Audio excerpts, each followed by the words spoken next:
Island of the Blue Dolphins, Chapter 17. Storms came early with rain, and between the rains, fierce winds struck the island and filled the air with sand. During this time, I made for myself another dress, but most of the days I spent fashioning a spear to catch the giant devilfish. I had seen this spear made, as I had seen my father make bows and arrows, yet I knew little about it, no more than I had about the others. Still, I remembered how it looked and how it was used. From these memories, I made it after many errors and many hours of working, sitting on the floor while Rontu slept nearby and the storms beat upon the roof. 4 of the sea elephant teeth were left, and though I broke all except one, this I worked down to a head with a barbed point. I then made a ring and fastened it to the end of the shaft, and into this ring fitted the head, which was tied to a long string made of braided sinew. When the spear was thrown and struck a devilfish, the head came loose from the shaft. The shaft floated on the water, but the pointed barb was held by the string, which was tied to your wrist. This spear was especially good because it could be thrown from a distance. On the first day of spring, I went down to Coral Cove with my new spear. I knew it was spring because that morning at dawn, the sky was filled with flocks of darting birds. They were small and black and came only at this time of year. They came out of the south and stayed for 2 suns, hunting food in the ravines, and then flew off again in one great flight toward the north. Rontu did not go with me to the beach because I had let him out of the fence and he had not returned. The wild dogs had been to the house many times that winter, and he had paid no heed to them. But the night before, after they had come and gone, he had stood at the fence. He stood and whined and walked up and down. It worried me to see him act so strangely, and when he refused to eat, I finally let him out. Now I pushed the canoe into the water and drifted toward the reef where the devilfish lived. The water was so clear that it was like the air around me. Far down, the sea ferns moved as though a breeze were blowing there, and among them swam the devilfish, trailing their long arms. It was good to be on the sea after the winter storms, with the new spear in my hand, but all the morning as I hunted the giant devilfish, I kept thinking of Rontu. I should have been happy, yet thinking of him, I was not. Would he come back, I wondered, or had he gone to live with the wild dogs? Would he again be my enemy? If he were my enemy, I knew that I could never kill him now that he had been my friend. When the sun was high, I hid the canoe in the cave we had found, for once more it was the time that the Aleuts might return. And with the 2 small bass I had speared, though not the giant devilfish, I went up the cliff. I had planned to make a trail from the cave to my house, but had decided that it could be seen from a ship and by anyone standing on the headland. The climb was steep. As I reached the top, I paused for breath. The morning was quiet, except for the noise of the little birds flying from bush to bush, and the cries of the gulls, who did not like these strangers. Then I heard the sound of dogs fighting. The sound came from far off, perhaps from the ravine, and taking my bow and arrows, I hurried in that direction. I went down the path which led to the spring.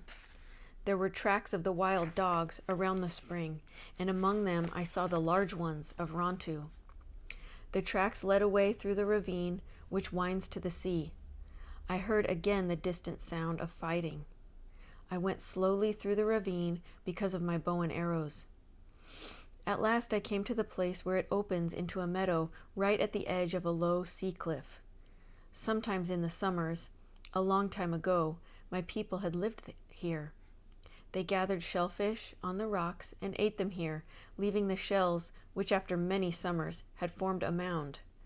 Over this grass had grown, and a thick-leaved plant called napan. On this mound, among the grasses and the plants, stood Rontu.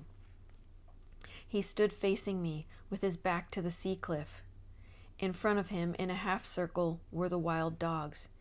At first I thought that the pack had driven him there against the cliff and were getting ready to attack him.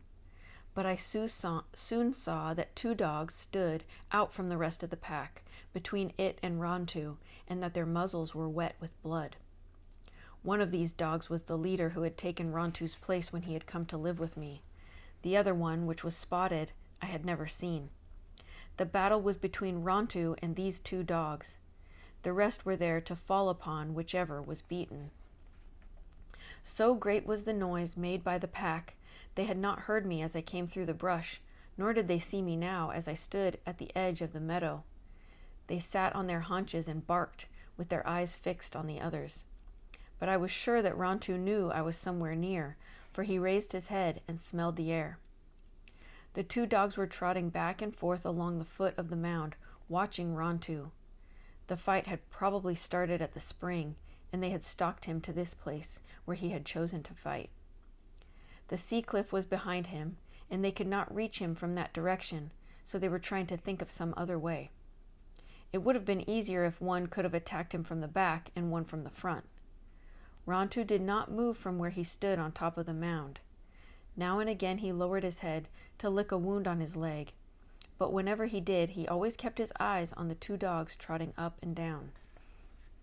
I could have shot them, for they were within reach of my bow, or driven off the pack, yet I stood in the brush and watched. This was a battle between them and Rontu. If I stopped it, they would surely fight again, perhaps at some other place less favorable to him. Rontu again licked his wound, and this time he did not watch the 2 dogs moving slowly past the mound. I thought it was a lure, and so it proved to be, for suddenly they ran toward him. They came from opposite sides of the mound, ears laid back and teeth bared. Rontu did not wait for the attack, but, leaping at the nearer one, turned his shoulder and with his head lowered, caught the dog's foreleg. The pack was quiet. In the silence, I could hear the sound of the bone breaking, and the dog backed away on 3 legs. The spotted dog had reached the top of the mound. Whirling away from the one he had crippled, Rontu faced him, but not in time to fend off the first heavy rush. Teeth slashed at his throat, and as he turned his body, struck him instead on the flank, and he went down. At that moment, while he lay there on the grass, with the dogs circling warily and the pack moving slowly toward him, without knowing that I did so, I fitted an arrow to the bow.